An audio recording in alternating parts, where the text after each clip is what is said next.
Hello friends, welcome back. आज हम लोग एक नया सब्जेक्ट स्टार्ट करने जा रहे हैं, डिज़ाइन ऑफ स्टील स्ट्रक्चर। तो अगर अभी तक आपने सब्सक्राइब नहीं किया है तो सब्सक्राइब कर लीजिए और साथ में बेल आइकन को भी प्रेस कर दीजिए, जिससे कि आने वाली वीडियोस का आपको नोटिफिकेशन मिलता रहे।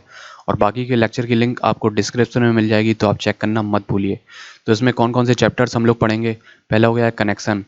इसमें कनेक्शन हम लोग दो प्रकार से बना सकते हैं, या तो डायरेक्ट कनेक्शन होगा या इसेंट्रिक कनेक्शन होगा। ओके, अब डायरेक्ट कनेक्शन भी दो प्रकार से हो सकता है, या तो बोल्टिंग के थ्रू करेंगे या बेल्डिंग के थ्रू। ठीक इसी तरह इसेंट्रिक कनेक्शन भी दो प्रकार से हो सकता है, बोल्टिंग के थ्रू या बेल्डिंग के थ्रू। सेकंड चैप्टर हो गया है टेंशन मेंबर, थर्ड चैप्टर हो गया है कंप्रेशन मेंबर, फोर्थ हो गया है बीम्स, फिफ्थ हो गया है प्लेट गर्डर, और सिक्स हो गया है इंडस्ट्रियल बिल्डिंग। तो आपके शुरू के जो चार हैं ये ज़्यादा इंपॉर्टेंट है, इससे आपके ऑब्जेक्टिव भी पूछे जाते हैं और साथ में कन्वेंशनल भी पूछे जाते हैं। जो पांचवा चैप्टर हो गया और छठवां चैप्टर, इससे आपको ऑब्जेक्टिव ही देखने को मिलेंगे। तो इंडस्ट्रियल बिल्डिंग में हम लोग क्या क्या पढ़ेंगे, जैसे ट्रस हो गया उसका एनालिसिस करना, या फिर गैंट्री गर्डर। तो मान लीजिए ये कोई एक ट्रस हो गई है, ये कोई एक रूफ ट्रस है, ये प्रिंसिपल राफ्टर्स हो गए हैं, ये कॉलम्स हो गए हैं, ये इसके मेंबर्स हो गए हैं। तो हम लोग जानते हैं जो भी ट्रस होती है उसके मेंबर्स में या तो कंप्रेशन आता है या फिर टेंशन आ सकता है। तो हम लोग उसकी एनालिसिस करेंगे तो सारे मेंबर्स में कंप्रेशन निकाल लेंगे और टेंशन निकाल लेंगे। उसके बाद देखेंगे कि कौन सा कंप्रेशन सबसे बड़ा है और कौन सा टेंशन सबसे बड़ा है। तो उसके अकॉर्डिंग हम लोग मेंबर्स की डिज़ाइन कर देंगे। हम लोग जानते हैं कि अगर कंप्रेशन आ रहा है तो कंप्रेशन में बकलिंग होने के चांस रहते हैं, और टेंशन में जबकि बकलिंग होने के चांस नहीं रहते हैं। तो कंप्रेशन में हम लोगों को फिर अधिक क्रॉस सेक्शन का मेंबर देना पड़ेगा। तो फिर हम लोग टेंशन के थ्रू क्रॉस सेक्शन निकालेंगे और कंप्रेशन के थ्रू क्रॉस सेक्शन निकालेंगे। तो जिससे बड़ा क्रॉस सेक्शन आ रहा होगा तो वो वाला हम लोग प्रोवाइड कर देंगे, तो ये फिर बकलिंग में भी सेफ हो जाएगी। तो इस प्रकार से हम लोग ट्रस की एनालिसिस करेंगे। दूसरा हम लोग पढ़ेंगे गैंट्री गर्डर क्या होता है। देखिए ये कॉलम्स हो गए हैं, ये ब्रैकेट हो गए हैं, एक कॉलम ये हो गया, एक कॉलम ये हो गया, ये ब्रैकेट हो गए हैं। तो गैंट्री गर्डर क्या होता है, इसके ऊपर एक ये आई सेक्शन की बीम रखी होती है, इसके ऊपर आई सेक्शन की बीम रखी होती है, और इसके ऊपर से लगी होती हैं रेल्स। इसके ऊपर ये रेल लगी है, इसके ऊपर ये रेल लगी है, इसके ऊपर एक बीम और रखी होती है, और यहाँ से क्रेन लटक रही होती है। तो जो भी बड़ी बड़ी बिल्डिंग्स बनती हैं, हाई राइज बिल्डिंग, वहाँ पे ऐसी क्रेन्स लगी रहती हैं। तो वहाँ पे अगर सामान उठाना रहता है तो इन क्रेन्स के थ्रू उठाते हैं। तो ये वाली जो बीम हो गई है, ये बीम इन रेल्स पे इस डायरेक्शन में मूव करती है आगे पीछे, और ये वाला जो क्रेन की हुक हो गया है, ये हुक ये इस डायरेक्शन में मूव करता है या इस डायरेक्शन में मूव करता है। तो इससे सामान उठाना रहता है तो ये जो बीम है वो आगे पीछे मूव करेगी, फिर इस क्रेन के हुक के थ्रू हम लोग सामान उठा लेंगे और फिर जहाँ पे पहुँचाना होगा तो वहाँ पे पहुँचा देंगे। तो ये जो बीम होती है इसको हम लोग बोलते हैं गैंट्री गर्डर। Gentry girder.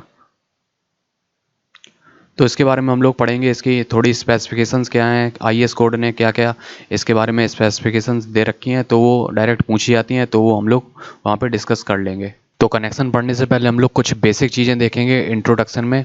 तो हम लोग जानते हैं जो स्टील है वो आयरन का एलॉय होता है, और इसमें आयरन के अलावा कुछ अदर भी मटेरियल्स मिले रहते हैं, और कार्बन की परसेंटेज के अकॉर्डिंग हम लोग इसको तीन भागों में डिवाइड करते हैं: low carbon steel, medium carbon steel, high carbon steel.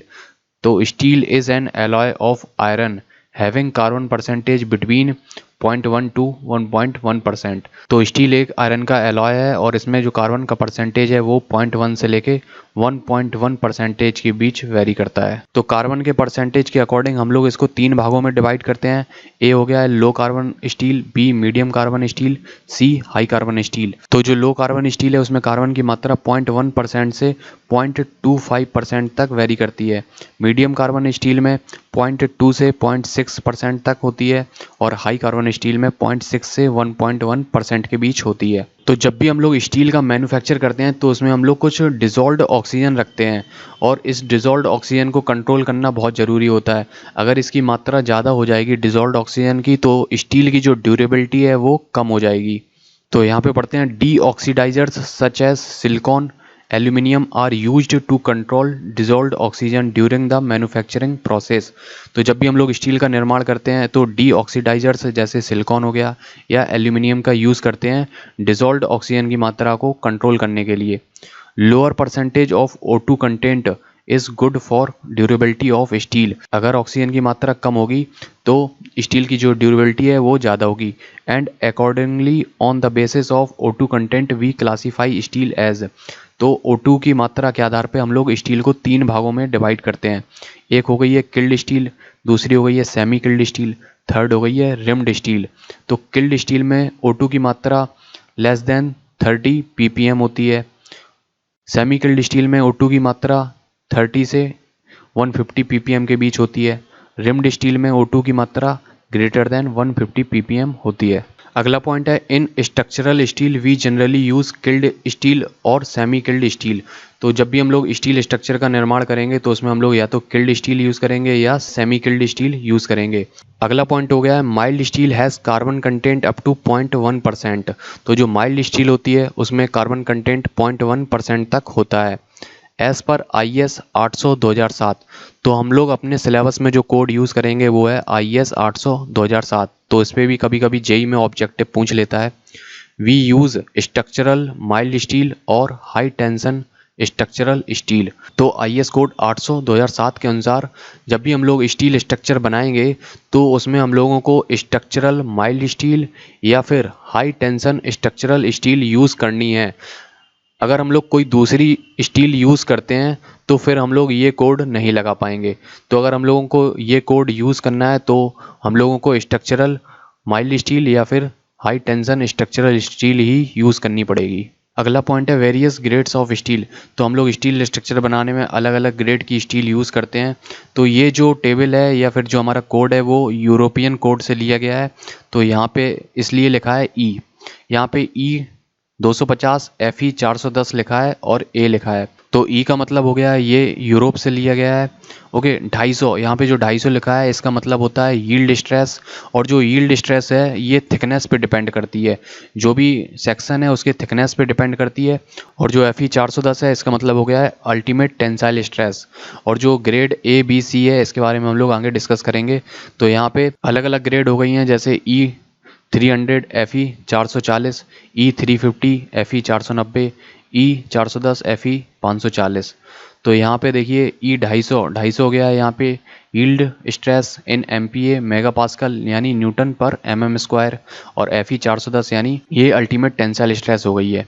ठीक इसी तरह E 300 में से 300 हो गई है यील्ड स्ट्रेस, FE 440 हो गई है अल्टीमेट टेंसाइल स्ट्रेस, E 350 ये हो गई है यील्ड स्ट्रेस और 490 अल्टीमेट टेंसाइल स्ट्रेस। E 410 हो गई है यील्ड स्ट्रेस और FE 540 हो गई है अल्टीमेट टेंसाइल स्ट्रेस। तो जो यील्ड स्ट्रेस है ये थिकनेस पे डिपेंड करती है। तो मान लीजिए ये कोई एक मेंबर हो गया है, चैनल मेंबर हो गया है, चैनल सेक्शन हो गया है। ओके तो ये हो गई है thickness of the web, TW हो गई है ये thickness of the flange.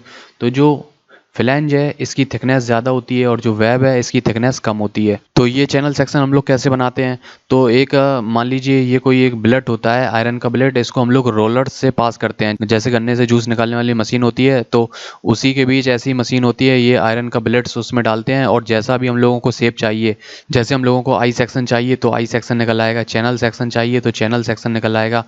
According to rollers arrangement, जैसा रोलर्स का अरेंजमेंट होगा तो वैसे ही हम लोगों को ये सेक्शन मिल जाएंगे। तो ये जो चैनल सेक्शन बन के निकल के आता है तो इसकी जो वेब होती है वो पतली होती है।